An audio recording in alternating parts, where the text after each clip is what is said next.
Hi everybody, it's Randy here from Randy Cycle Service, and wanted to show off one of our major projects that we've been working on for a couple of years now for one of our customers. It's actually quite a collection of parts and very unusual items. What we have here is actually a Rickman frame, a Rickman Metisse, and this frame originally was intended for a BSA single, 250, 441.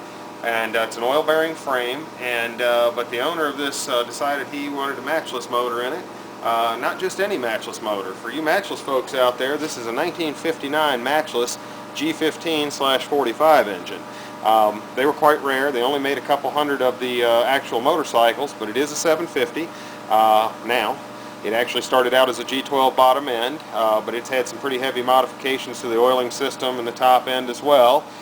We also have electronic ignition now in place of the original magneto. That took a lot of special machining to do.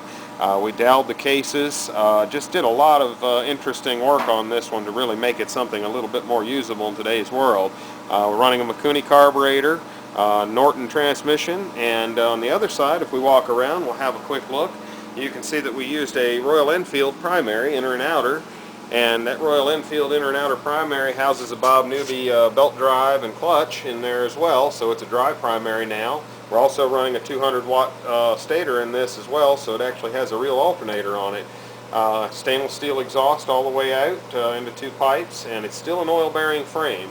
It's a very tight fit in here, but it is a serviceable piece of equipment now. You can actually work on it and get to everything on it, and it worked out quite well. We still haven't had it out on any major road testing yet, but we have had it running, and it runs well, and so we're going to keep moving on this project until it's completely finished. So thanks for looking.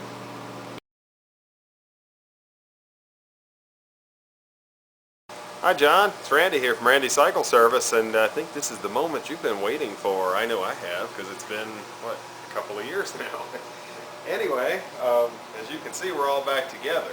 I've got everything machined with the pistons correctly, got the jetting set up on the carburetors preliminary. It's pretty darn close. The only thing at this point that's left right now is I have to finish the exhaust in terms of making it pretty cosmetically. It's done mechanically, and of course the foot pegs, I need to work those in.